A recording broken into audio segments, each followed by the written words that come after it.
Cambodia அப்படிங்கிற ஒரு place இருக்கு இல்லையா? அத பத்தி நீங்க என்ன நினைக்கிறீங்க? நிறைய புத்திசம் பீப்புள் வாழ்ற இடம் அது.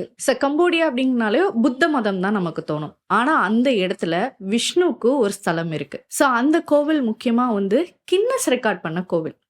கோவில்ல கோவிலுக்கு கின்னஸ் கின்னஸ் ரெக்கார்ட். ரெக்கார்டா? இது உங்களுக்கே கண்டிப்பா ஷாக்கிங்கா இருக்கும் இல்லையா? இந்த கோவில் வந்து விஷ்ணு தலமாக தான் இருந்தது. இது எப்படி வந்துச்சு அப்படின்னு பார்த்தீங்கன்னா, கம்போடியா அப்படிங்கிற ஒரு இடத்துல அந்த மக்கள் வந்து அதிகமா புத்தயிசம் இப்போ வந்து அதிகமாக இருக்கு. ஆனா அங்க இருக்கக்கூடிய மன்னர் சூரியவர்மர் அப்படின்னு சொல்லிட்டு 2ஆம் சூரியவர்மன் அப்படிங்கிறவரு அந்த விஷ்ணு கோவில வந்து கட்டியிருந்தாரு. இப்போ அந்த கோவில் வந்து ஆங்கூர் வாட் கேள்விப்பட்டிருக்கிறீங்களா? ஆங்கூர் வாட் இல்ல அப்படிங்கிற கோவில். கேள்விப்பட்டிருக்கேன். ஆனா டீட்டெயிலா அத பத்தி எனக்கு எதுவும் தெரியல. ஓகே.